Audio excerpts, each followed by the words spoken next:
إن الحمد لله والصلاة والسلام على رسول الله ومن تبعهم بإحسان إلى يوم الدين. قال الله تعالى في كلامه المجيد: وما من دابة في الأرض إلا على الله رزقها ويعلم مستقرها ومستودعها كل في كتاب مبين. اللهم صل وسلم على نبينا محمد. اللهم صل وسلم على نبينا محمد. اللهم صل وسلم على نبينا محمد وعلى آله وأصحابه أجمعين. আপনারা কেমন আছেন? রিজিক নিয়ে কি খুব চিন্তিত? হ্যাঁ, চিন্তিত না? তাহলে তো আলোচনার দরকার নেই। কি একটা টপিক দিছে, বলছে রিজিক নিয়ে আলোচনা করতে হবে, কারো তো কোনো চিন্তাই না, তাহলে আলোচনার দরকার কি আসলে? হ্যাঁ হ্যাঁ, চিন্তিত না? আলোচনা করার জন্য বলতেছেন, যেন আলোচনা করি এজন্য? আচ্ছা, হোয়াট এভার। একটা দুঃখজনক ব্যাপার হলো যে আমাদের total education system had been design to produce, কি বলেন তো, আমলা, কেরানি, চাকরিজীবী। এই ডিজাইনটা কারা করেছে বলেন তো? ব্রিটিশরা করেছে। এবং এখনো পর্যন্ত আমরা সেই সিস্টেমের মধ্যেই আছি, যে কারণে 14-15 বছর লেখাপড়া করার পরেও বিসিএস দেওয়ার জন্য নত্যবিধান আর সত্যবিধান মুখস্থ করতে করতে জান শেষ। ঠিক না বেঠিক? এটা দুঃখজনক ব্যাপার না? হ্যাঁ, এটার একটা উদ্দেশ্য আছে। একটা জাতিকে ইন লং রান যেন গোলাম বানিয়ে রাখা যায়। তারা এই ভারতীয় উপমহাদেশ ছেড়ে চলে গেছে, কিন্তু এখানে তাদের অনেকগুলো এলিমেন্ট রেখে গেছে যেন তারা এখানকার লোক দিয়ে কি করতে পারে, তারা আমাদেরকে শাসন করতে পারে। একটা সময় ছিল যে সাম্রাজ্যবাদীদেরকে একটা দেশ লুটপাট করার জন্য তাদেরকে যুদ্ধ করতে হয়, আসতে হয়, রক্ত দিতে হয়, অনেক কিছু করতে হয়, তাই না? এবং তারপরে তারা একটা দেশের সম্পদ কি করতে পারে, লুট করতে পারে, রাইট? আর এখন এমন একটা চমৎকার প্রজন্ম এবং জাতি আছে যারা নিজ দায়িত্বে এবং ইখলাসের সাথে নিজ দেশের সম্পদ লুট করে তাদের কাছে দিয়ে আসে। ঠিক না বেঠিক? তাহলে তাদের আর এই যুদ্ধ করার তো দরকার নাই। দরকার আছে কোনো? সাম্রাজ্যবাদীদের পৃথিবী শাসন করার জন্য অন্য কোনো কারণ নাই। খেয়াল রাখা চাই। দেখেন, সাম্রাজ্যবাদীদের এই পৃথিবী লুট করার জন্য, মানে সাম্রাজ্যবাদীদের এই পৃথিবী শাসন করার জন্য, সাম্রাজ্য বিস্তার করার জন্য করার পিছনে লুট করা ছাড়া অন্য কিন্তু কারণ নাই। এই প্রশ্নটা আপনি যে কোনো, ইসলাম ছাড়া অন্য যে কোনো পলিটিশিয়ান বলেন, যারা ইসলামকে কায়েম করতে চায় না, তারা ছাড়া অন্য পৃথিবীর যে কাউকে আপনি যদি বলেন যে তোমার পলিটিক্সের কারণটা কি, তোমার রাজনীতির মূল কারণটা কি, তোমার শাসনের মূল কারণ কি, কেন তুমি শাসন করতে চাও, এর কোনো যৌক্তিক কারণ নেই। মূলত আলটিমেটলি তারা তাদের ক্ষমতা কায়েম করতে চায় মানুষের সম্পদ লুট করার জন্য। তো আধুনিক বিশ্বে এই লুট করার পদ্ধতিটা পরিবর্তন হয়ে গেছে এবং সাম্রাজ্যবাদ বিস্তারের পদ্ধতিগুলো পরিবর্তন হয়ে গেছে। অর্থনৈতিক সাম্রাজ্যবাদ, সাংস্কৃতিক সাম্রাজ্যবাদ, এগুলোর মাধ্যমেই মূলত এখন দেশগুলোকে কি করা হয়, দখল করা হয়। এবং সেই সাম্রাজ্যবাদীদের দালাল এবং তাদের চাটুকার এবং তাদের এজেন্টরা নিজ নিজ দেশ থেকে শত শত কোটি, মিলিয়ন, বিলিয়ন ডলার চুরি করে তাদের দেশে দিয়ে আসে। আপনারা আমাদের দেশের ঘটনা তো জানেন নিশ্চয়ই, তাই না? সুতরাং আপনাদেরকে প্রথমে জানতে হবে যে আপনারা যে লেখাপড়া করছেন, এই লেখাপড়া যে ডিজাইন করা হয়েছে এটার মধ্য দিয়ে মূলত আপনাকে এমন কিছু তৈরি করার চেষ্টা করা হয়। তো আপনি যেহেতু এই সিস্টেম থেকে বের হতে পারছেন না, এটার থেকে পারার জন্য তো আপনার একটা টোটাল সিস্টেমেটিক পরিবর্তন দরকার, তাই না? কিন্তু এটা তো আমরা করতে পারছি না এই মুহূর্তে। তাহলে কি করার? তাহলে আমাদের মূলত জানতে হবে সত্যটা কি। যদি আমরা জানতে পারি তাহলে আমরা এই সিস্টেমে লেখাপড়া করার পরেও আমরা চেষ্টা করতে পারি কিভাবে সত্যিকারে ভালো মানুষ, সৎ মানুষ হওয়া যায়। আমাদের ছোটবেলায় কিংবা এখনো আপনারা সে বিখ্যাত প্রবাদ সকলেই জানেন, লেখাপড়া করে যে গাড়ি ঘোড়া চড়ে সে। মানে হলো আপনার মাথায় ঢুকিয়ে দেওয়া হয়েছে আপনি লেখাপড়া করবেন, এরপরে আপনি একটা ভালো চাকুরি করবেন, এরপরে সুন্দরী স্ত্রী বিয়ে করবেন, সকাল 9টায় শার্ট ইন করে অফিসে যাবেন, বিকেল 5টায় বাসায় ফিরবেন, বাচ্চাদেরকে হোমওয়ার্ক করাবেন, সপ্তাহে একদিন আশেপাশে কোথাও রেস্টুরেন্টে খেতে টেতে যাবেন, মাসে একবার ঢাকার আউটসাইডে ঘুরতে যাবেন, বছরে কয়েকবার লং ট্রিপে যাবেন ফ্যামিলি নিয়ে। That's it, your life. এটাই আপনার জীবন। এটাকে খুব সুন্দর সুখী জীবনের একটা ছক যদি আজকালকার মানুষকে আঁকতে দেওয়া হয় তাহলে কেমন ছক আঁকবে? এমন না? এই ডিজাইনটা মূলত তাদের করা, যেন আপনারা তাদের গোলাম হয়ে দীর্ঘদিন থাকেন এবং তাদের সাম্রাজ্যবাদ টিকিয়ে রাখার জন্য যেন তাদেরকে আর কোনো দুশ্চিন্তা করতে না হয়। এখান থেকে বের হওয়ার জন্য আমাদেরকে জীবনের ফান্ডামেন্টাল কনসেপ্টগুলো সম্পর্কে ধারণা স্পষ্ট করতে হবে। যদি আমরা স্পষ্ট না করি তাহলে আমাদের ভিতরে ভুল ত্রুটি, ভুল আন্ডারস্ট্যান্ডিং যতদিন থেকে যাবে ততদিন পর্যন্ত আমরা আসলে মুক্তি লাভ করতে পারবো না।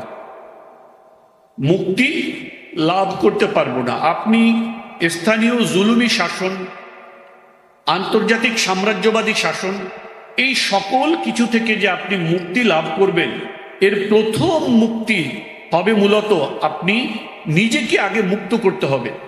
নিজেকে কি করতে হবে? মুক্ত করতে হবে। কিসের থেকে বলেন তো?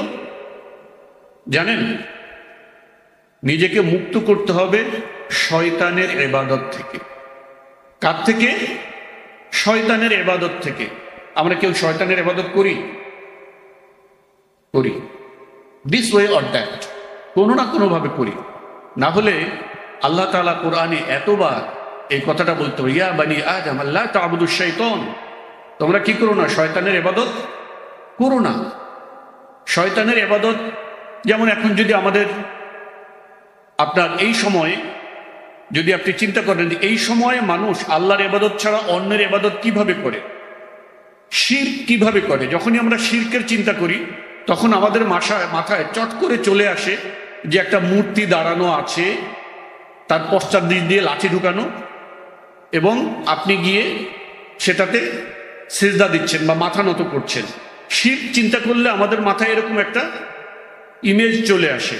কিন্তু আপনি কি মনে করেন শয়তান এত বোকা? যেমন ধরেন আপনি আজ থেকে 100 বছর আগে একজন মানুষকে যেভাবে ধোঁকা দিতে পারতেন, ধোঁকা দেওয়া যেত, 100 বছর পরে একজন মানুষকে সে একইভাবে ধোঁকা দেওয়া যায় না। যেমন ধরেন একটা গল্প আছে, কোন একজন আলিমে দ্বীনের একটা গল্প, যে ওনার ছেলে ওনার কাছ থেকে ওনার ছেলে বলতেছে, আমার মাদ্রাসা আসা যাওয়া করতে অনেক কষ্ট হয়, আমাকে একটা সাইকেল কিনে দাও। তো তাকে একটা বাইসাইকেল কিনে দিছে।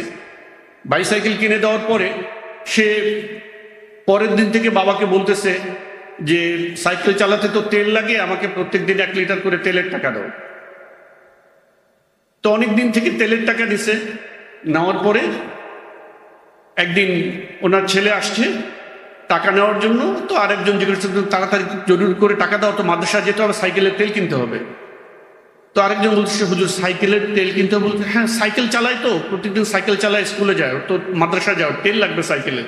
বল হুজুর সাইকেল চালায় তো তেল লাগে না, ও তো দেখি ও পা দিয়ে চালায় যায়। তো বলো কি, ও তো আমার থেকে বিগত 1 বছর তো তেলের টাকা নেয়। তো বিষয়টা হলো, ধরেন একজন সহজ সরল মানুষ, তাকে আপনি যেভাবে ধোঁকা দিতে পারতেন, যখন সময় পরিবর্তন হয়, মানুষ কিন্তু ফান্ডামেন্টালি কি হয়, তার চিন্তা চেতনা আইকিউ লেভেল বাড়ে না? আপনি এই সময় এখনকার সময় একটা ছেলে, একটা 10-15 বছরের একটা ছেলে যতটুকু টেকি, আজ থেকে আমাদের প্রজন্মে যদি ধরেন, আজ থেকে 20-30 বছর আগের মানুষের অত টেকি না দেখবেন। কেন? কারণ ইটস দ্য এনভায়রনমেন্ট। এটা পরিবেশটাকে কি করছে, এটা শিখাইছে। তো যখন পরিবেশের কারণে মানুষের চিন্তা ভাবনা, চাল চলন, আচার আচরণ পরিবর্তন হয়, হয় না? হয়। তাহলে শয়তান কি মনে করেন আপনাকে ধোঁকা দেওয়ার জন্য সেই একই পদ্ধতি নিয়ে বসে থাকবে? বসে থাকবে না। শয়তান আপনাকে যুগের সাথে তাল মিলিয়ে আপনি যতটা আপডেট হবেন, আপনাকে ধোঁকা দেওয়ার জন্য তার চেয়ে আরো বেশি আপডেট পদ্ধতি সে কি করবে, আবিষ্কার করবে। কারণ আপনি তার পূর্বের ধোঁকা ধরে ফেলবেন। এখন আপনাকে ওইটা দিয়ে ধোঁকা দেওয়া যাবে না। মুসলমানদেরকে মূর্তি পূজা করানো যাবে? ধরেন একটা দিয়ে একটা মূর্তি বানিয়ে মাটি দিয়ে আপনি যদি মুসলমানদেরকে বলেন, ইভেন যে 5 ওয়াক্ত নামাজের 1 ওয়াক্তও পড়ে না, আপনার ঈদের নামাজেও যায় না, এমন একজন মুসলমানকেও, কিন্তু দাবি করে আমি মুসলমান, এমন একজন মুসলমানকেও যদি একটা মূর্তি এনে বলেন যে এটাকে পূজা করো, একটা সিজদা করো, করবে? জীবন দিয়ে দেবে, এটা করতে রাজি হবে না। কিন্তু তাকে গণতন্ত্র যদি মানতে বলেন, সে গণতন্ত্রের জন্য জীবন দিয়ে দেবে। দেয় কি না? অথচ গণতন্ত্র জিনিসটার ভিতরে কি আছে? আল্লাহ বলছেন আমি আইনদাতা। গণতান্ত্রিক ব্যবস্থা বলা হয় মানুষই আইনদাতা। মানুষই কি আইনদাতা। তাহলে এটা একটা স্পষ্ট শির। গণতান্ত্রিক ব্যবস্থা বলা হয় মানুষ সার্বভৌম। সেকুলার ব্যবস্থা, সেকুলার গণতান্ত্রিক ব্যবস্থা বলা হয় মানুষ কি সার্বভৌম, চূড়ান্ত ক্ষমতার অধিকারী।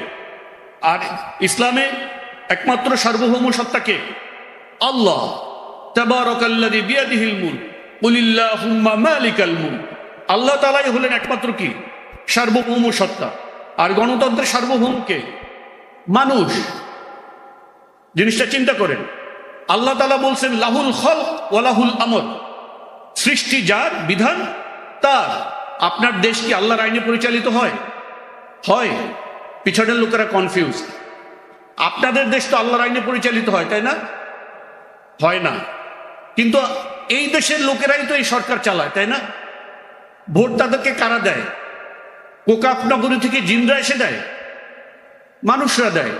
তাহলে দেখেন যে আল্লাহ একমাত্র বলছেন নিজে আইনদাতা। আল্লাহ বলছেন আল্লাহ একমাত্র আইনদাতা। মানুষ দাবি করলো তারা আইনদাতা, মানুষ তাদেরকে সমর্থন দিল। আল্লাহ বললেন একমাত্র আল্লাহ সার্বভৌম সত্তা। মানুষ বলল আমরাও সার্বভৌম সত্তা, মানুষ তাদেরকে সমর্থন দিল।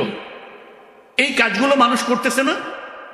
5 ওয়াক্ত নামাজ, এখানে সিজদার দাগ নিয়েও মানুষ এই কাজগুলো করছে কিনা? করছে। কিন্তু তাকে দিয়ে আপনি মূর্তি পূজা করাতে পারবেন না। শয়তানের যে কাজ সেটা হলো মানুষকে জাহান্নামে নেওয়া। খেয়াল করি, শয়তানের কাজ হলো মানুষকে জাহান্নামে নেওয়া। এখন তাকে জাহান্নামে নেওয়ার জন্য দরকার হলো শিরক করানো। শিরক যে ফরম্যাটে হোক তাকে দিয়ে করাইতে পারলে সে তার উদ্দেশ্যে সাকসেসফুল। ধরুন একটা মানুষ আপনি হত্যা করতে চান একজন মানুষকে, রাইট? হ্যাঁ, একজন মানুষকে হত্যা করার জন্য অনেকগুলো আছে। ধরেন আপনি পিটায়া একেবারে হাড় গোড় ভেঙে, মাথা মোথা ভেঙে নির্মমভাবে মারা, এটাও এক ধরনের মারা। কিন্তু আপনি জানেন ঠিক এই যে কোন জায়গাটায় যদি আপনি একটা মানে কিছু একটা ঢুকিয়ে দিয়ে তার হাড়টা ছিদ্র করে নষ্ট করে দেন, রাইট? পুরা বডি ঠিকঠাক সুন্দর মতন আছে, কোথাও কিছু দেখা যাচ্ছে না, কিন্তু তার কোনো একটা জায়গাতে যেখানে হাড়টা, যেখানে আপনার সেন্সিটিভ যে অর্গ্যানগুলো যেগুলো ফেল করলে মানুষ মারা যায়, তার কোনো একটা অর্গ্যান আপনি সিস্টেমেটিকভাবে নষ্ট করে দিলে মানুষটা মারা যাবে কিনা? যাবে। সুতরাং শিরক করার জন্য কিংবা আল্লাহকে অস্বীকার করার জন্য আপনাকে যে ওই ফরম্যাটেই করতে হবে এটা জরুরি না। শয়তান জানে এরা আধুনিক মানুষ, এরা উন্নত মানে অনেক অ্যাডভান্স চিন্তার মানুষ, এদেরকে ওইসব কাদা মাটির মূর্তি দিয়ে পূজা করানো যাবে না। এদের জন্য আধুনিক মডেলের মূর্তি লাগবে। তাই তারা বানিয়েছে গণতন্ত্র, সেকুলারিজম, এরকম আদার অনেক মতবাদ, যেগুলোর জন্য আমাদের মুসলমান ছেলেরা, মুসলমান পরিবারের ছেলে মেয়েরা, তারা এটার জন্য জীবন দিয়ে দিবে, রাইট? সুতরাং আমাদেরকে এই আধুনিক যুগ সম্পর্কে, অবস্থা সম্পর্কে সচেতন হতে হবে।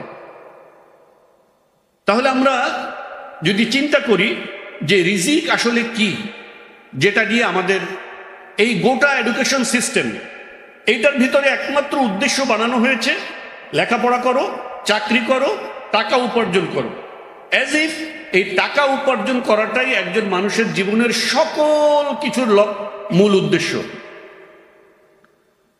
2019-এ সম্ভবত প্রথম আলো একটা জরিপ করেছিল, যে জরিপে তারা দেখিয়েছে যে প্রত্যেক 5 জন যুবকের 4 জন তাদের জীবনের লক্ষ্য উদ্দেশ্য নিয়ে কনফিউজ, তারা জানে না লক্ষ্য উদ্দেশ্য কি। এরপরে তারা লেখে যে তাদের চাকরির ভবিষ্যৎ, কর্মসংস্থানের দুর্নীতি, এই সমস্ত বিষয় নিয়ে তারা কনফিউজ।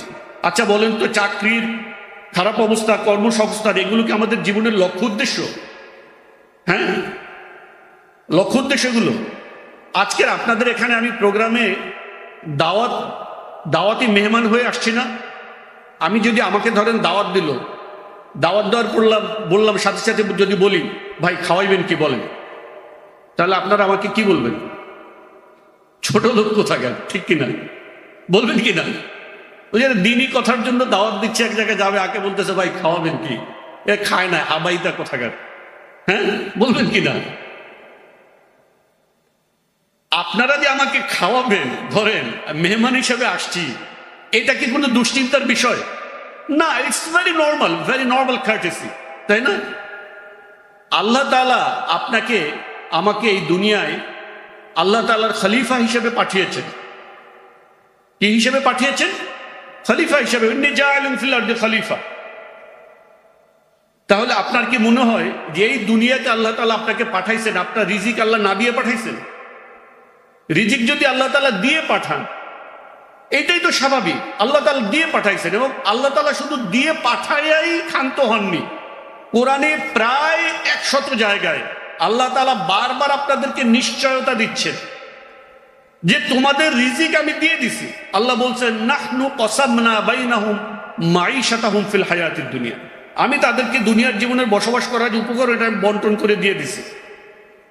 আল্লাহ বলতেছেন মা মিন দাব্বাতিন ফিল আরদি ইল্লা আলাল্লাহি রিজকুহা, যে এই জমিনের বুকে বিচরণশীল এমন কোনো প্রাণী নাই যা রিজিকের দায়িত্ব আল্লাহর উপরে নয়। আল্লাহ তাআলা আরো অনেক জায়গাতে এরকম বলছেন যে রিজিকের দায়িত্ব কার?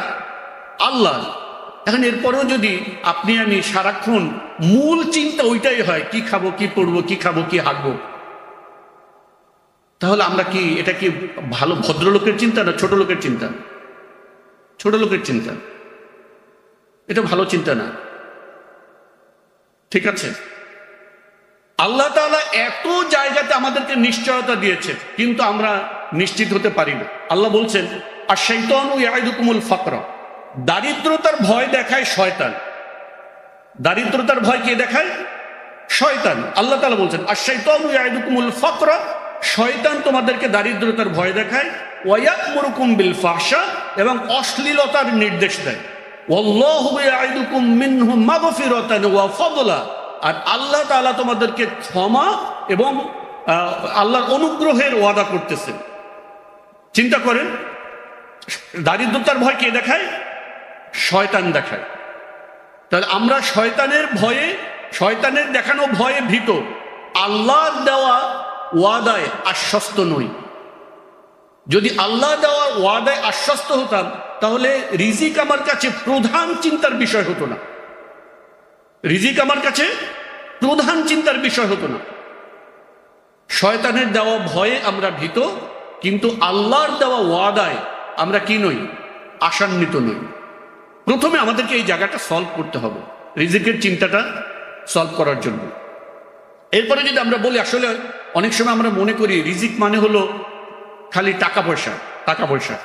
রিজিক মানে কিন্তু শুধু টাকা পয়সা না। আমি একজন খুবই সাধারণ উপার্জনের মানুষ, দিন আনি দিন খাই। কয়দিন আগে আমার মেয়ের বিয়ের ব্যাপারে কথা হচ্ছিল, তো যার সাথে কথা হচ্ছিল সেই ছেলেকে আমি বলে দিয়েছি আমার কিন্তু কোনো প্রপার্টি নেই, ধন সম্পদ নেই, আমি দিন আনি দিন খাই মানুষ। And it is true.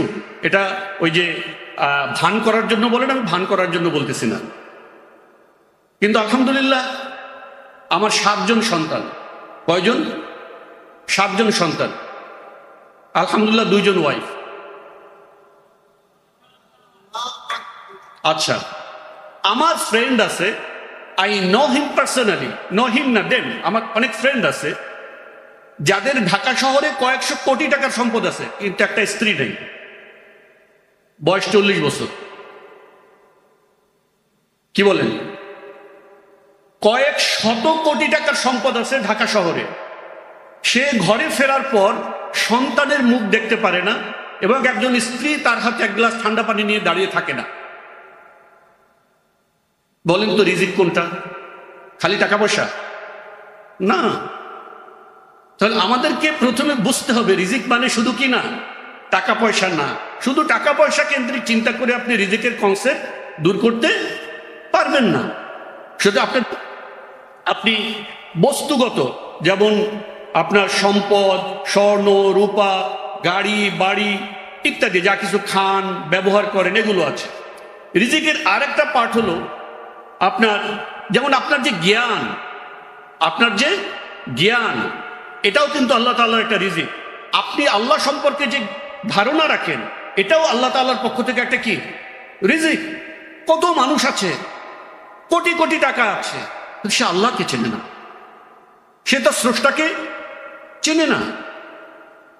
তাহলে যে তার স্রষ্টাকে না চিনে, সে যদি আল্লাহর ইবাদত না করে, আল্লাহকে না চিনে, এই পৃথিবী থেকে মারা যাওয়ার সাথে সাথে কোথায় যাবে? কি হবে তার টাকা পয়সা দিয়ে? তৃতীয় রিজিক হলো আপনার আখিরাতে আল্লাহ তাআলা যেটা দিবেন। এবং কোরআনে বারবার আল্লাহ তাআলা আখিরাতের রিজিকের কথা বারবার বলছেন, ওয়াল আকিবাতুল লিল মুত্তাকিন ওয়াল বাকিয়াতুস সালিহাতু খায়রুন ইনদা রাব্বিক। এবং সেটাই উত্তম যেটা তোমাদের রবের কাছে অবশিষ্ট থাকে। রবের কাছে অবশিষ্ট থাকে হলো আপনার এবং আমার নেক আমল, এবং যার বিনিময় আল্লাহ তাআলা আমাদেরকে আখিরাতে দিবেন, যেটা স্থায়ী রিজিক। যে রিজিক আল্লাহ তাআলা ছিনিয়ে কখনো নিবেন না, যে রিজিক আপনাকে তখন থেকে ছিঁড়ে কখনো যাবে না। এই পৃথিবীতে আপনি যদি নর্মাল এডুকেশন ধরেন, তাহলে আপনার 25 থেকে 26 বছর প্রায় শেষ হয়ে যায় মাস্টার্স কমপ্লিট করতে, রাইট? আচ্ছা, 25 থেকে 26 বছর যদি শেষ হয়ে যায় কমপ্লিট করতে, এরপরে 5 থেকে 7 বছর লাগবে আপনার একটা চাকরির প্রাইমারি লেভেল কমপ্লিট করে মিড লেভেলে যেতে, রাইট?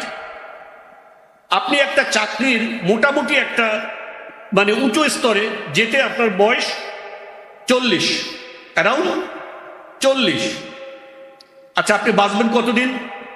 ধরলেন আপনার 70 বছর, 80 বছর। বাট যখন আপনার বয়স 60 বছর হয়ে যাবে, যখন আপনার বয়স 60 বছর হয়ে যাবে, তখন দেখবেন এই পৃথিবীকে ভোগ করার, উপভোগ করার জন্য আপনার যে পৃথিবীকে উপভোগ করার জন্য তো আপনার বডি, দেহ, তাই না? দেখবেন যে 60 বছরের মধ্যে এই জিনিস কি হয়ে গেছে, অকেজো হয়ে গেছে। আপনি ডায়াবেটিক দেখা দিবে, রোগ ব্যাধি দেখা দিবে, নানা অসুবিধা দেখা দিবে, বার্ধক্য হয়ে যাবে। ঠিক আছে, আপনার সামনে অনেক ভোগের উপকরণ থাকলেও তখন আপনার সেটা ভোগ করার আর কোনো শক্তি থাকবে না। হ্যাঁ, পৃথিবীতে যদি আপনি ধরেন মানুষের ভোগ্য বস্তু, মানুষের উপভোগ, যেসব জিনিসে মানুষের অনেক লালায়িত থাকে, যেসব জিনিসের পিছনে মানুষ ছোটে, সেটা ব্যাপারে আল্লাহ তাআলা কি বলেছেন? যুযিনা লিন্নাস হুব্বুশ শাহাওয়াত মিনান নিসা ওয়াল বানিন ওয়াল কানাতিরিল মুকানতারাহ মিনাজ যাহাব ওয়াল ফিদ্দাত ওয়াল খায়লিল মুসাওয়ামাত ওয়াল আনআম ওয়াল হারস। আল্লাহ তাআলা এখানে কয়েকটা জিনিসের কথা বলেছেন, তার ভিতরে প্রথম যেটার পিছনে পুরুষরা ছোটে সেটা হলো নারী। সে সুন্দরী নারীদেরকে কি করতে চায়? বিয়ে করতে চায়। And men are by nature polygamous. সে চায় তার অনেক স্ত্রী থাকুক। ধরেন একজন 80 বছরের পুরুষকে যদি বলা হয় আপনাকে 4 জন যুবতী স্ত্রী বিয়ে করায় দেওয়া হবে, তাহলে তার কি অবস্থা হবে? মাপ চাই, দোয়া চাই, পালাবে। মানে হলো যে সে যে সকল জিনিসকে অনেক চায়, অনেক কামনা করে, সেটাও খুবই অল্প একটা সময়ের পরে সেগুলোকে আর গ্রহণ করার তার সক্ষমতাই থাকবে না। ভোগ করা তো অনেক পরের কথা। তাহলে আপনি 25-30 বছর সময় দিয়ে আপনি গাধার খাটা খেটে এমন একটা জিনিসের পিছনে যাচ্ছেন, যে জিনিসের উপার্জন করতেও যদি আপনি পারেন, তাহলে সেটা ভোগের মেয়াদ হলো আপনার 20 থেকে 30 বছর মাত্র। এটা তো যদি আপনি পান, কনফার্ম যদি আপনি পান, তাহলে কিন্তু পাওয়াটা কি গ্যারান্টি? পাওয়াটা কি গ্যারান্টেড? আপনাদের বন্ধুদের কিংবা আপনাদের পরিচিত জনদের এমন কোনো ঘটনা নেই যারা বিসিএস এর নাম এসেছে, ঘোষণা হয়েছে গত সপ্তাহে, এই সপ্তাহে ক্যান্সার ধরা পড়েছে, জানেন না? নেই? আছে। রেজাল্ট, চমৎকার রেজাল্ট করা হয়েছে, রেজাল্ট প্রকাশ হওয়ার একদিন আগে মারা গেছে, ঘটনা নেই এমন? তার মানে হলো এভরিথিং ইজ 50-50 চান্স। আপনি পেতেও পারেন, নাও পেতে পারেন। আবার যদি পান, তাও সেটা ভোগ করার সময়টাও খুব সীমিত। সুতরাং আমাদের গোল, আমাদের টার্গেট, আমাদের জীবনের লক্ষ্য উদ্দেশ্য কখনো এত ক্ষুদ্র বিষয়, কখনো এত গৌণ বিষয়, কখনো এত কম দামি কম মূল্য জিনিস এটা আমাদের হতে পারে না। মুমিন অনেক বেশি আপনার অ্যাম্বিশাস, অনেক বেশি অ্যাম্বিশাস। মুমিন এমন বাড়ি চায়, এমন প্যালেস চায় যার একটা ইট স্বর্ণের, একটা ইট রূপার, যার সিমেন্ট মেশকের, যা কখনো শেষ হবে না। এটা হলো মুমিনের স্বপ্ন। যাকে সর্বনিম্ন জান্নাত দেওয়া হবে, তার এটা হলো 10টা দুনিয়ার সমান। That's the dream. এটাই মুমিনের ড্রিম, মুমিনের স্বপ্ন। সুতরাং আমরা আমাদের স্বপ্নকে যেন ছোট না করি। স্বপ্ন দেখতে যে কার্পণ্য করে, তার মতো কৃপণ এবং ছোট লোক পৃথিবীতে নাই। স্বপ্ন দেখতে যে কার্পণ্য করে, কৃপণতা করে, ছোট স্বপ্ন দেখে, তার মতন কৃপণ এবং ছোট লোক পৃথিবীতে নেই। মুমিন অনেক বড় স্বপ্ন দেখে। স্বপ্ন দেখতে পয়সা লাগে না, পয়সা লাগে না, আপনার দেখার সাহস লাগে। দুনিয়া অর্জন করা কঠিন, কিন্তু সবাই বোঝে। আপনি একজন রিক্সাওয়ালাকে বলেন, সেও বোঝে, আমার যদি গুলশানে একটা বাড়ি থাকতো, প্রত্যেক মাসে যদি আমি 10 লাখ টাকা ভাড়া পাইতাম, কি নিশ্চিন্ত জীবন। দুনিয়া সবাই বোঝে, কিন্তু অর্জন করা অনেক কঠিন। কিন্তু আখেরাত বোঝা কঠিন, অর্জন করা সহজ। আপনার জন্য কোনো রিকোয়ারমেন্ট নাই, কোনো রিকোয়ারমেন্ট নাই। আপনার বয়স 40 বছর, আপনার বয়স 50 বছর, আপনার কোনো লেখাপড়া করার নাই, জীবনে কোনোদিন স্কুলে যান নাই, কোনো কিচ্ছু, কোনো ডিগ্রি নাই, সরেয়া লিখতে পারেন না, ক লিখতে পারেন না। আপনি এখন স্বপ্ন দেখতে চান যে আমি এমন একটা প্যালেস চাই যার একটা ইট স্বর্ণের, একটা ইট রূপার, যার সিমেন্ট হলো মিশকের, যা কোনোদিন শেষ হবে না, যা 10 দুনিয়ার সমান।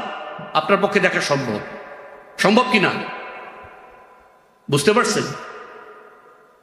সুতরাং আমাদের স্বপ্নকে ঠিক করতে হবে। দ্বিতীয় যে বিষয়টা আমি বলতে চাই, যে কোনো উন্নতি ব্যক্তিগত উন্নতি না। আপনি জাতিগতভাবে অনুন্নত এবং শাসিত হয়ে আপনি কখনো ব্যক্তিগতভাবে সম্মানের সাথে উন্নত এবং আপনি অনেক সমৃদ্ধি অর্জন করতে পারবেন না। খেয়াল রাখি, এক্সেপশন ইজ এক্সেপশন, এটা ইটস নট এক্সাম্পল। মানে জাতিগতভাবে আপনি যদি লাঞ্ছিত হন, অপমানিত হন, শোষিত হন, তাহলে আপনি ব্যক্তিগতভাবে সমৃদ্ধি অর্জন করতে পারবেন, এটা হবে না, এটা হয় না। ধরেন আমাদের পার্শ্ববর্তী দেশ মিয়ানমারের মুসলমানরা কি অবস্থায় ছিল? নির্যাতিত, লাঞ্ছিত, নিগৃহীত, অবহেলিত, রাইট? তাদের পক্ষে কি এইভাবে চিন্তা করা আসলে ওই দেশে সম্ভব যে আমি অনেক ভালো একটা ব্যবসা করব, অনেক চমৎকার হালাল হারাম বেছে চলবো, খুবই মানে উন্নতি করবো? এটা করতে দিবে না আপনাকে। আপনাকে কি করা হবে? দমন করে রাখা হবে। হবে কি না? হবে। আপনি পৃথিবীতে দেখবেন যে অঞ্চল বা যে দেশের মানুষরা তুলনামূলক যতটুকু স্বাধীন, খেয়াল করা চাই, আমরা তাদের চেয়ে একটু ভালো অবস্থায় আছি, ঠিক কিনা? স্টিল ইন্ডিয়া আমাদেরকে স্বাধীনতার পর থেকে কি করে যাচ্ছে? শোষণ করে যাচ্ছে, ঠিক কিনা? মানে হলো আবার আমাদের চেয়ে বেশি শোষিত, নির্যাতিত মিয়ানমারের মুসলিমরা। তাহলে মিয়ানমারের মুসলিমরা নির্যাতিত, তাদের পক্ষে কিন্তু আপনার ব্যক্তিগতভাবে অর্জন করা কি না সম্ভব না। আবার আমরাও নির্যাতিত আরেকটা মাত্রায়। আপনি এখানে একটা বিজনেস করতে যাবেন, দেখবেন যে শারিয়া কমপ্লায়েন্স মেনটেন করা সম্ভব না। অনেক ক্ষেত্রে আপনি বিজনেসটাকে একটা স্কেলের পরে নিয়ে যেতে পারবেন না, কারণ রাষ্ট্রীয় যে অবকাঠামো, যে সিস্টেম, এই সিস্টেমের ভিতরে আপনার সকল সিস্টেমগুলো শারিয়া কমপ্লায়েন্ট না। আপনার নানা জায়গাতে নানা স্তরে আপনাকে ঘুষ, সুদ, দুর্নীতি, অন্যায়, তারপরে আপনার জোচ্চুরি, বাটপারি, এগুলো প্রত্যেকটা স্তরে স্তরে আছে। এখন আপনি একজন মুসলিম হিসাবে এগুলোকে ফাইট করবেন, এগুলোর সাথে ট্যাকেল করবেন কিভাবে? আপনার আরেকজন বিজনেসম্যান, সে আপনার দুর্নীতি করে কোটি কোটি টাকা কামাই করে সে তার বিজনেসকে যেভাবে রান করতে পারবে, আপনি সততার সাথে ওইভাবে রান করতে পারবেন, ওই স্কেলে যেতে পারবেন না। বাধ্য হয়ে আপনাকে জিনিসটাকে স্মল স্কেলে রাখতে হবে। বুঝাতে পেরেছি? তাহলে জাতিগতভাবে যদি আপনি স্বাধীন না হন, জাতিগতভাবে যদি আপনি উন্নত না হন, তাহলে ব্যক্তিগতভাবে আপনি সমৃদ্ধি অর্জন করতে পারবেন না। রিসেন্ট টাইমের ভিতরে সবচেয়ে পাওয়ারফুল হয়েছে কোন কারেন্সি বলেন তো? কোন কারেন্সি? রিসেন্ট সময়ের ভিতরে ওয়ার্ল্ডে সবচেয়ে পাওয়ারফুল কারেন্সি কোনটা? আফগান কারেন্সি। কিভাবে তারা হঠাৎ করে তো পাওয়ারফুল কারেন্সি হইল? কারণ তারা জাতিগতভাবে কি স্বাধীন, জাতিগতভাবে তারা স্বাধীনতা অর্জন করেছে বিধায় তারা তাদের পলিসি মেকিং, তারা তাদের সিস্টেমেটিক যে চেঞ্জ, এগুলোকে শারিয়া কমপ্লায়েন্ট করা, সৎ করা, ন্যায্য করা, সবার জন্য মানে লেভেল প্লেইং ফিল্ড রাখা, ন্যায্যতা, এগুলোকে এস্টাবলিশ করছে। অ্যাজ এ মুসলিম কান্ট্রি তারা কি করেছে? এই সবগুলোকে ইসলাম শারিয়া কমপ্লায়েন্ট করার চেষ্টা করতেছে আলহামদুলিল্লাহ, এবং তারা উন্নতি করতে পারতেছে। বুঝাতে পেরেছি? কিন্তু আপনি যদি মনে করেন যে না, আমার জাতিগতভাবে আমি যাই থাকি না কেন আমি একা অনেক উন্নতি করব, এটা আসলে সম্ভব হবে না। এটা সম্ভব হয়, আপনি দেখবেন যে কোনো নির্যাতিত, নিষ্পেষিত, অবহেলিত জাতির ভিতরে সাধারণত তারা অনেক বেশি অর্থবিত্তের মালিক হয় যারা শোষক, নির্যাতক, জালিম, তাদের দালাল হয়। দেখবেন আপনি কারুন, মুসা আলাইহিস সালামের জাতির ভিতরে সম্পদশালী কে ছিল? কারুন। সে কার দালাল ছিল? ফেরাউনের দালাল ছিল। ফেরাউনের দালাল ছিল বিধায় সে কি হতে পারছে? সম্পদশালী হতে পারছে। তো আজকের এই সকল মুসলিম দেশগুলোতেও, যেখানে মানুষরা মুসলিম কিন্তু ইসলাম নাই সমাজে, এই সকল দেশগুলোতেও আপনাকে যদি সমৃদ্ধি অর্জন করতে হয়, তাহলে আপনাকে আগে এই দেশগুলোর শাসন ব্যবস্থা পরিবর্তন করে সেখানে ইসলাম আনয়নের জন্য নিজেকে ফাইট করতে হবে। এটাই আপনার ব্যক্তিগত সমৃদ্ধির প্রথম চাবিকাঠি।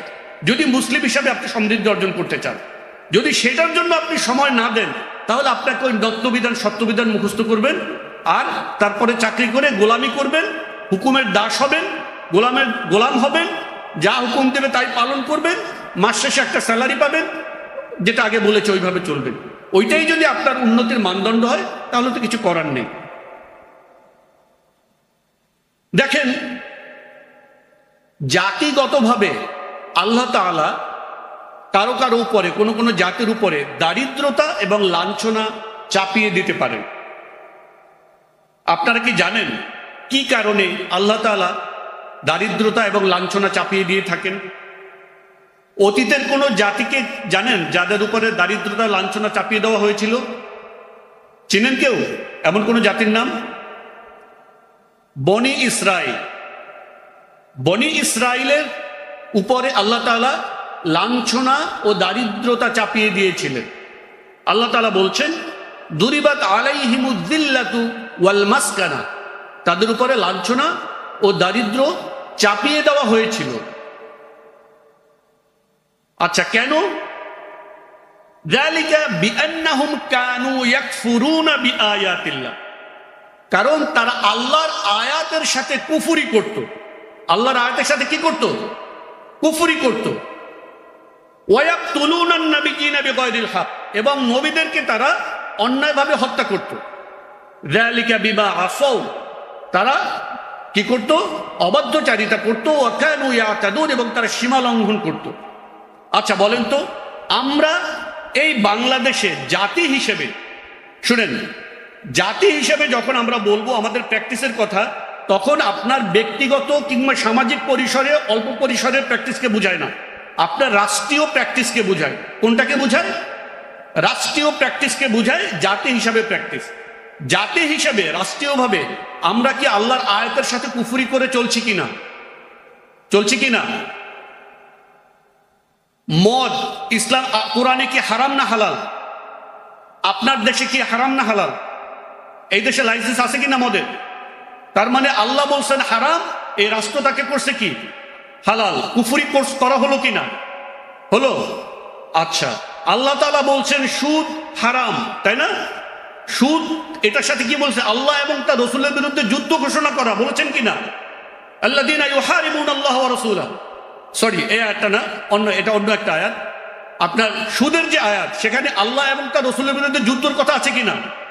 ফাআযানু বিহারবিন মিনাল্লাহি ওয়া রাসূলিহি। এই দেশে রাষ্ট্রীয়ভাবে সুদ খাওয়া হয়, দেওয়া হয়, দিতে এবং খেতে বাধ্য করা হয় কিনা? আল্লাহর আয়াতের সাথে কুফরি করা হলো। আচ্ছা, ইসলামী শরিয়া অনুযায়ী একজন প্রাপ্তবয়স্ক ছেলের বিয়ে করার অধিকার আছে কি নাই? হালাল না হারাম এটা? রাষ্ট্র এটাকে কি করছে? 23-22 বছরের আগে বিয়ে করার রাষ্ট্রের আইনে কি হারাম? রাষ্ট্র কি কুফরি করলো কি করলো না? একটা মেয়েকে প্রাপ্তবয়স্ক হলে বিয়ে দেওয়া হালাল না হারাম? হালাল। এই দেশের আইন অনুযায়ী 18 বছরের আগে বিয়ে দেওয়া হালাল না হারাম? হারাম। আল্লাহর আইনের সাথে কুফরি করা হলো কি হলো না? হলো। আচ্ছা, এরকম আরো কতগুলো দেখাবো। এটা তো আমি বিধানের কথা বললাম। এর চেয়ে বড় কুফরি, যেটা আমি আমার আলোচনার প্রথমে মেনশন করেছি, যে আল্লাহর সার্বভৌমত্বকে অস্বীকার করা, আল্লাহকে আইনদাতা হিসাবে অস্বীকার করা, হ্যাঁ, এগুলো তো করেই আসছিস। তাহলে এত কুফরি বনি ইসরায়েলরাও মনে হয় করে নাই, এত কুফরি এই জাতি করছে। তাহলে আমাদের উপরে কি আল্লাহ তাআলা লাঞ্ছনা এবং দরিদ্রতা চাপিয়ে দিবেন কিনা? দেবেন। ওয়ায়াকতুলুনান নাবিয়্যিনা বিগায়রিল হক, তারা অন্যায়ভাবে নবীদেরকে হত্যা করত। এখন তো আর নবীরা নাই। নবীদের কারা আছে? ওয়ারিসরা আছেন, আলিমগণ। আলিমগণ কোথায় থাকেন বলেন তো? জেলে থাকেন, ফাঁসি হয় তাদের, হয় কি না? হ্যাঁ, অধিকাংশ সত্যবাদী আলেমদের অবস্থা কোথায় যায়? জেলে যেতে হয়, তাদের উপরে জুলুম নির্যাতন করা হয়। তাহলে এই রাষ্ট্র যদি নবী থাকতো তাহলে নবীদেরকে হত্যা করতো। এখন নবীরা নেই, নবীদের ওয়ারিসরা আছে, তাদেরকেও এই রাষ্ট্র হত্যা করে এবং তাদের উপরে জুলুম করে কিনা? এরপর আপনারা চান আল্লাহ আপনাদের উপর, আমাদের উপর রহমত দিবেন? দিবেন না। সুতরাং এই কাজগুলো হলো এই যে মানে আপনার সীমা লঙ্ঘন এবং পাপাচার, এগুলো হলো রাষ্ট্রীয় অপরাধ, যে অপরাধের কারণে আল্লাহ তাআলা একটা জাতির উপরে লাঞ্ছনা এবং দরিদ্রতা চাপিয়ে দেন। আমরা সেই কাজগুলোর ভিতরেই জাতি হিসাবে নিমজ্জিত আছি। আমরা যদি চাই আমাদের উপরে লাঞ্ছনা এবং এই জিল্লাত, এই লাঞ্ছনা এবং এই দরিদ্রতা, মাসকানা, এটা আমাদের উপর থেকে সরানো হোক, তাহলে আমাদেরকে এই কুফরি থেকে বেরিয়ে আসতে হবে।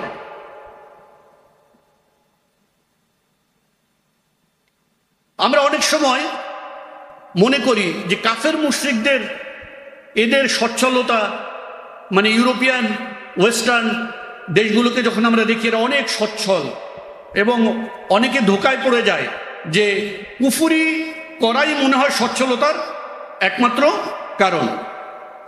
খেয়াল রাখবেন, মুসলিমদের উন্নতির একমাত্র উপায় ইসলাম, একমাত্র উপায় ইসলাম। কাফিররা তারা ইসলাম ছাড়াও বৈষয়িকভাবে উন্নতি করতে পারে। খেয়াল, বৈষয়িকভাবে, যদিও তাদের রাষ্ট্রের ভিতরে যে সকল ন্যায়পরায়ণ নীতিমালাগুলোর কথা বলেন, তার অনেক ক্ষেত্রেই সেই বিধানগুলোও মূলত শরিয়া বা ইসলামী আইন থেকেই নেওয়া হয়েছে। কাফিরদের ক্ষেত্রে তারা তো আল্লাহকে স্বীকারই করেনি, আল্লাহকে মেনেই নেয়নি। তাদের তাদের ব্যাকরণ ভিন্ন। সে ব্যাকরণটা কি? আমরা মুসলিমরা যখন নেক কাজ করি, ভালো কাজ করি, তখন আল্লাহ তাআলা তার কিছু বিনিময় আমাদেরকে দুনিয়াতেও দেন, আর মূল বিনিময় আল্লাহ তাআলা আমাদের জন্য কোথায় রাখেন? আখিরাতে রাখেন। কিন্তু কোনো কাফির যদি আপনার ভালো কাজ করে, তাহলে তার বিনিময় পুরোটাই কোথায় দিয়ে দেওয়া হয়? দুনিয়াতে দিয়ে দেওয়া হয়। তো যে কারণে কাফেরদের বৈষয়িক সমৃদ্ধি অনেক সময় একটু কি দেখা যায়? বেশি দেখা যায়। কারণ আপনি রাস্তা পার হওয়ার সময় একজন মানুষকে, ধরেন একজন অন্ধ মানুষ রাস্তা পার হওয়ার সময় আপনি দেখলেন, আপনি তাকে সুন্দর করে পার করে রাস্তার উপরে নিয়ে দিয়ে আসলেন, আল্লাহ তাআলা আপনার জন্য একটা সওয়াব লিখলেন, জান্নাতে একটা মর্যাদা দিলেন, ধরেন, রাইট? এটার বিনিময় হয়তো আল্লাহ তাআলা আপনাকে এখানে কিছু দিলেন না, দিতেও পারেন, কিন্তু দিলেন না, আল্লাহর ইচ্ছা। কিন্তু একজন কাফের যদি একই কাজটা করে, তাহলে তার তো আখিরাত নাই, তাকে নিশ্চয়ই এটার বিনিময় আল্লাহ তাআলা কোথায় দিবেন? আল্লাহ তাআলা তো প্রত্যেক ভালো কাজের বিনিময় দিবেনই। এটা যে ভালো কাজ, তাহলে এটার বিনিময় আল্লাহ তাআলা তাদেরকে কোথায় দিয়ে দেন? দুনিয়ায় দিয়ে দেন।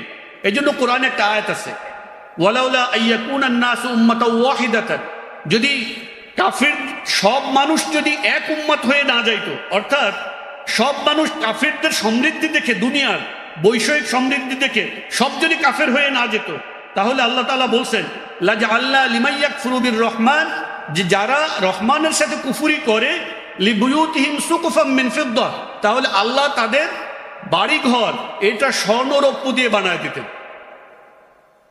বুঝতে পারছেন? এই জন্য যেহেতু তাদের সকল কাজের বিনিময় এই দুনিয়াতে দিয়ে দেওয়া হবে, দুনিয়ার সময়টা খুব অল্প, দুনিয়ার সময়টা খুব অল্প, এই জন্য আল্লাহ তাআলা এই অল্প সময়ের মধ্যে যেহেতু তাদের বিনিময় দিয়ে দেন, অনেক সময় মনে হতে পারে তাদের টাকা পয়সা ধন দৌলত একটু বেশি। সুতরাং এটা দেখে আমরা যেন ধোকায় না পড়ি। রিজিক কেন্দ্রিক আমাদের যে মূল সংকট চিন্তা, এই সংকটের মূল জায়গাটাই হলো আমাদের চিন্তা থেকে আখিরাত সরে যাওয়া, আমাদের চিন্তা থেকে আখিরাত সরে যাওয়া। এটাই হলো মূলত আমাদের জীবনের রিজিক কেন্দ্রিক সকল চিন্তার মূল সংকট। এটা একটা। দ্বিতীয় আরেকটা সংকট আছে, আপনি দরিদ্র না, কিন্তু আপনি নিজেকে দরিদ্র অনুভব করবেন, মনে করবেন আপনি দরিদ্র। এটা কেন হয়? এইটা হয় আধুনিক সময়, এটা আরো বেশি হচ্ছে। বেশি হওয়ার কারণটা হলো আপনার টেলিভিশন, মিডিয়া, ইলেকট্রনিক মিডিয়া, পত্রপত্রিকা এবং মানে রিসেন্ট টাইমে সোশ্যাল মিডিয়া, এই সকল কারণে সকল মানুষের কাছে, সকল মানুষের ভোগ্যপণ্যর যে বিষয়ের জিনিসগুলো সবার কাছে উন্মুক্ত হয়ে গেছে। সবার কাছে কি উন্মুক্ত হয়ে গেছে? ধরেন বাংলাদেশের প্রত্যন্ত অঞ্চলের কোনো একজন দরিদ্র মানুষ, সে একটা কুঁড়ে ঘরে থাকে, কিন্তু সে ব্রিটিশ রানীর প্রাসাদের ভিতরে সে কি খায়, সে কোন খাটে ঘুমায়, সে সকালে কি দিয়ে নাস্তা করে, তার কাপড় কেমন, তার জুতাটা কেমন, এই সব জিনিস তারা দেখতেছে। দেখার কারণে তার মনের ভিতরে দুঃখের আর শেষ নাই। এই দুঃখটা তার ছিল না, হি ওয়াজ হ্যাপি। এটা না দেখার আগে যখনই আপনি সোশ্যাল মিডিয়াতে ঢুকবেন, আপনি দেখবেন যে মানুষের ব্যক্তিগত জীবনের, পারিবারিক জীবনের নানা ভোগ বিলাস, অমুকের সোফা এরকম, এত আইটেমের সোফা আছে, এইটা এরকম, ওইটা ওই রকম, আপনার আপনার ওয়ার্ড্রবের ভিতরে এতগুলো কাপড় চোপড় থাকে, অমুকের এতগুলো অলংকার সেট, অমুকের বাসার ভিতরে এত লাক্সারি, এই আইটেমে খায়, এই নানা গল্প আপনি সোশ্যাল মিডিয়া খুললে তার ভিতরে শুধু দেখতে আর দেখতে থাকবেন। আপনার কোনো অভাব ছিল না, আপনি ভালোই ছিলেন বেচারা। এইটা অন করার পর আপনি এখন ফকির হয়ে গেছেন। বুঝতে পারছেন? এইটা একটা অন্যতম কারণ আপনার দারিদ্রতা, দরিদ্র না হয়েও দরিদ্র হয়ে যাওয়ার অন্যতম একটা কারণ। সো আমাদেরকে, যেহেতু আমরা সোশ্যাল মিডিয়া থেকে অনেকটা বাইরে যেতে পারছি না, আমাদেরকে এই জায়গাটা চিন্তা করতে হবে। এটা মূলত আল্লাহ তাআলা কোরআন দুনিয়াতে এক একজন মানুষকে আল্লাহ তাআলা এক এক রকম রিজিক দিয়েছেন। এইটার পিছনের কারণ কি, হিকমা কি, এটা আল্লাহ ছাড়া কারো পক্ষে উদ্ঘাটন করা সম্ভব না। কাকে কিভাবে কতটুকু দিবেন, এটা মহাজ্ঞানী আল্লাহ তাআলা নির্ধারণ করেন। আল্লাহ আপনার জন্য ঠিক ততটুকু, আপনার জন্য যতটুকু রেখেছেন আপনি সেটা নিয়ে সন্তুষ্ট হন। আপনি মনে করবেন যে আপনি ওইখানে যেতে পারলে আপনি মনে হয় সন্তুষ্ট হয়ে যেতেন? না, ওইখানে যাওয়ার পরে আপনার পরের পর্দা খুলে যাবে, এর পরেরটা দেখা শুরু করবেন। ওইখানে যখন যাবেন তার পরের পর্দা খুলে যাবে। বুঝতে পারছেন? এটা এন্ডলেস। আলহাকুমুত তাকাসুর হাত্তা জুরতুমুল মাকাবির। এই যে আরো চাই আরো চাই, এইটার যে একটা দৌড়, এটাকে আমরা র্যাট রেস যেটাকে বলি, মুশিক দৌড়। এই যে দৌড়, এই দৌড় বনি আদমের কখনো শেষ হবে না। হাত্তা জুরতুমুল মাকাবির, সে কবরের সাক্ষাৎ না হওয়া পর্যন্ত এই দৌড় কখনো শেষ হবে না। এটা থেকে আমাদেরকে বের হতে হবে। আর একটা কারণ হলো মানুষের আপনার এই রিজিক সংকটে, সেটা হলো আমরা দেখেন অধিকাংশ মানুষের ক্ষেত্রে রাসূল সাল্লাল্লাহু আলাইহি ওয়াসাল্লাম কি বলছে, তোমার যদি শারীরিক সুস্থতা থাকে, তোমার যদি একদিনের খাবার ঘরে মজুদ থাকে, তুমি কি ধনী, তাই না? কিন্তু আমাদের অবস্থাটা কি? আমরা ধরেন 1 মাসের বেতন পাই, আমাদেরটা ধরেন একদিনের জায়গায় যারা মাসিক বেতন পায় তাদেরটা 1 মাস ধরলাম। কিন্তু দেখবেন আমাদের মূল সংকটটা কি? আমরা মূলত একটা নিশ্চিন্ত জীবন চাই। হোয়াট ইজ নিশ্চিন্ত জীবন? বলে পায়ের উপরে পা, ঠ্যাঙের উপরে ঠ্যাং তুলে সারা জীবন খায়া যাইতে পারে যেন, এরকম একটা ভাব আমাদের সবার ভিতরে আছে। তো এটার জন্য সে কি চায়? সে চায় যে এখনই এই মুহূর্তে সে বাকি জীবনে যতদিন থাকবে এবং তার ছেলে মেয়েরা যতদিন থাকবে সবাই যেন ঠ্যাঙের উপরে ঠ্যাং তুলে খেয়ে যেতে পারে, তার জন্য পর্যাপ্ত পরিমাণে সম্পদ এখনই যেন তার ব্যাংকে মজুদ থাকে। এই জিনিস আমরা সবাই চাই। চাওয়ার কারণে আপনি এখন গরিব হয়ে গেছেন। এই গরিবের কোনো শেষ নাই। আপনি দেখেন আল্লাহ তাআলা আপনার রিজিক লিখছেন, ধরেন আপনার হায়াত 60 বছর, এখন 50 বছরের সময় আপনার একটা রিজিক লেখা আছে, যেটা আপনি পাবেন কোন সময়? 50 বছরের সময়। কিন্তু আপনি এখনই চান এটা। আপনি আল্লাহর উপরে, আমি বিশ্বাস করি না তোমার ওই সময় দেবা কি দেবা না, আই এম ইন কনফিউশন, আমার বিশ্বাস হইতেছে না, আমি খুব টেনশনে আছি, আমার এখন দাও, নাইলে আমি বিশ্বাস করি না। এরকম একটা অবস্থা, অ্যাজ ইফ আমাদের আল্লাহর উপরে আস্থা নাই। আল্লাহ যে বলছেন যে তোমার রিজিকের দায়িত্ব আমি নিলাম, আমার এইটার উপর আস্থা নেই। আমাদের আস্থা হলো আমাদের ব্যাংক ব্যালেন্সের উপরে। কিসের উপরে? কত টাকা আছে। যে কারণে আমরা সারা জীবনের অর্থ একসাথে এখন চাই। এইটার কারণে যে আমাদের অস্থিরতা, এইটা আমাদের জীবনকে জাহান্নাম বানিয়ে দিছে। এখান থেকে যদি আমরা বের হতে না পারি, আমাদের কি নাই? মুক্তি নাই।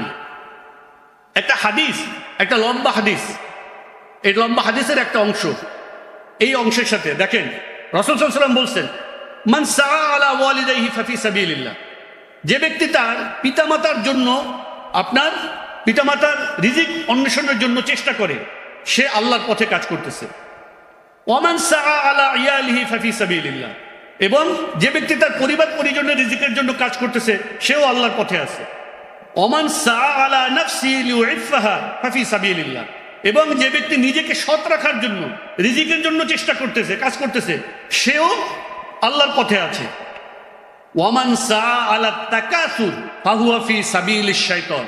কিন্তু যে আরো অধিক চাই, অধিক চাই, অধিক চাই, এইটার কারণে যে চেষ্টায় রত আছে, সে শয়তানের পথে আছে। আমাদের সমাজের অধিকাংশ মানুষ আমরা কোন পথে আছি? শয়তানের পথে আছি। আপনি বাহিরে তো যাবেন দূরের কথা, ইউ আর স্টুডেন্ট, আপনাদের এইখানে যারা আছেন তাদেরও আপনি দেখেন, আপনাদের প্রত্যেকের আজকের দিন তো দূরের কথা, আগামী 1 মাসে আপনাদের রিজিক নিয়ে কোনো দুশ্চিন্তা আছে? আপনাদের খাবেন কোথায়, ঘুমাবেন কোথায়? আচ্ছা, আপনাদের এখানে কেউ আছেন এমন যে রাতে ঘুমানোর জায়গা নাই? নাই। আজকে রাতে খাবার নাই এমন কেউ আছেন? কালকের আপনি খাবার পাবেন না এরকম দুশ্চিন্তা কেউ আছেন? নাই। এখানে একটা স্টুডেন্ট ফোরাম, এইখানে আপনাদের এই অবস্থা। তাহলে আপনি ব্যবসা ফোরামে যান, আপনি সমাজের অন্যান্য জায়গায়, কেউ এই দুশ্চিন্তায় নাই। আমাদের সকলের দৌড় হলো তাকাসুর, আরো চাই, আরো চাই, আরো চাই। এই দৌড় রাসূল সাল্লাল্লাহু আলাইহি ওয়াসাল্লাম বলছেন, এই দৌড় অধিকাংশ মানুষ দেখবেন যে সম্পদের পর সম্পদ কি করবে, হোলাইনের লাইগা রাইখা যায়। এটা কি ল্যাংরা লুলা? আপনার পোলাপান কি ল্যাংরা লুলা? ওরা কি জীবনে কোনো কাজকর্ম করবে না? যদি এরকম হইতো যে আপনার সন্তান ল্যাংরা লুলা প্রতিবন্ধী, সে কোনো কাজ করতে পারে না, তখন যদি আপনি বলতেন যে আচ্ছা ঠিক আছে, আমার এই ছেলেটা ল্যাংরা লুলা প্রতিবন্ধী, ও কিভাবে খাবে, এটা তো একটা, আমার পিতা হিসেবে আমার ভিতরে একটা দুশ্চিন্তা আসে, তো আমি ওর জন্য একটা সম্পদ জমাচ্ছি, এই জন্য আমি এই দুশ্চিন্তাটা নিছি, ফাইন, ধরেন একটা লেভেল অ্যাকসেপ্টেড। কিন্তু আপনার সন্তানরা সব সুস্থ, চাকরি বাকরি করতেছে, ভালো আছে, লেখাপড়া করতেছে, আপনি মানে দৌড়ের পর দৌড়, যান জীবন পরাণ সব দিয়ে দিচ্ছেন আরো বেশি সম্পদ উপার্জনের জন্য। জিজ্ঞেস করলে বলেন পোলাপানের জন্য রেখে দেওয়া লাগবে না কিছু? এটা হলো রাসূল সাল্লাল্লাহু আলাইহি ওয়াসাল্লাম বলছেন এই যে তাকাসুর, এটা হলো আলা সাবিলিশ শয়তান। এইটা রিজিক উপার্জনের জন্য যে আপনার কিছু ফজিলত আছে, রিজিক উপার্জনের জন্য যে ফজিলত আছে বিভিন্ন হাদিসে, এইটা সেই ফজিলতের আওতায় পড়বে না, এটা শয়তানের পথে কাজ করার আওতায় পড়বে। আরেকটা ধোঁকা আছে দিনদার শ্রেণীর মধ্যে, দিনদার যুবকদের মধ্যে একটা ধোঁকা আছে। তারা মনে করে দিনের খেদমত করতে চায়, দিনের খেদমত করার কোনো পথ নাই, একমাত্র পথ হইল আমার বিল গেটস হইতে হবে, তারপরে সব টাকা দিয়ে আমি দিনের খেদমত করব। ঠিক কিনা? হ্যাঁ, এটা শয়তানের আধুনিকতম ধোঁকা। শয়তানের কোন ধোঁকা? আধুনিকতম ধোঁকা। দিনের খেদমত আপনি সর্বোত্তম ভাবে করতে পারেন আপনি নিজের আমলের মাধ্যমে, ইলম অর্জনের মাধ্যমে, দিনকে প্রচার এবং প্রতিষ্ঠায় আপনাকে নিজেকে নিয়োজিত করার মাধ্যমে। আপনার যদি সম্পদ থাকে আপনি দান করবেন, যদি না থাকে আপনি কায়িক পরিশ্রম, বুদ্ধিবৃত্তিক পরিশ্রম দিবেন। আপনি বিল গেটস হয়ে, অনেক ধনী হয়ে সেই টাকা দিয়ে আপনার দিনের খেদমত করতে হবে, এটা হলো নেক্সট সুরতে শয়তানের ধোঁকার একটা অংশ। এই চিন্তা ভুলেও মাথায় আনেন না, আপনি এই চিন্তা মাথায় এনে নিজেকে কি করেন না, ধোঁকা দিয়ে না। যে কাজ আপনার পছন্দ সেই কাজের পিছনে আপনি লেগে থাকেন, আল্লাহ তাআলা আপনার জন্য লিখে রেখেছেন তা আপনি পেয়ে যাবেন। এইটা খেয়াল রাখবেন যে লান তামুতা নাফসুন হাত্তা তাস্তাকবিলা রিজকাহা ফাত্তাকুল্লাহ ওয়া আজমিলু ফিত তালাব। রাসূল সাল্লাল্লাহু আলাইহি ওয়াসাল্লাম বলছেন কোন প্রাণী মৃত্যুবরণ করবে না যতক্ষণ পর্যন্ত তার রিজিক সে পূর্ণ না করে। ফাত্তাকুল্লাহ, অতএব তুমি আল্লাহকে ভয় করো, হারাম পথে যেও না। ওয়া আজমিলু ফিত তালাব, এবং খেয়াল রাখেন আল্লাহ রাসূল সাল্লাল্লাহু আলাইহি ওয়াসাল্লাম বলছেন আজমিলু ফিত তালাব, অর্থাৎ সেটা অন্বেষণের ক্ষেত্রে তুমি সুন্দর পন্থা অবলম্বন করো। দেখেন শুধু হালাল বা হালালের ভিতরেই না, সুন্দর পন্থা।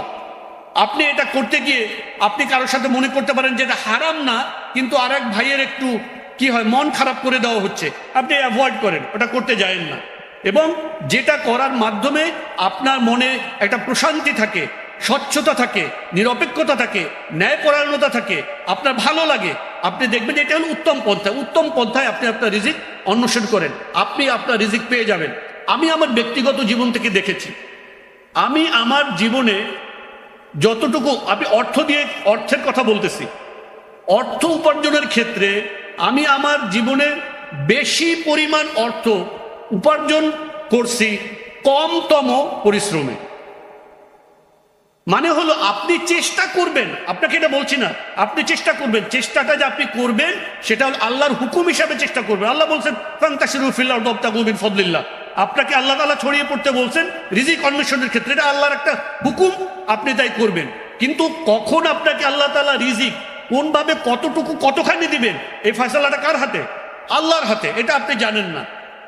সুতরাং আপনি মনে করবেন না কেবল আপনার চেষ্টার মধ্যেই রিজিকের পরিমাণ আপনার নিহিত, আপনি চেষ্টা করবেন। আরেকটা জিনিস খেয়াল রাখেন, আমরা অনেক সময় বলি প্রোডাক্টিভনেস, মানে প্রোডাক্টিভিটি। পশ্চিমা সভ্যতা আপনাদেরকে প্রোডাক্টিভিটি দিয়ে ধ্বংস করে ফেলছে।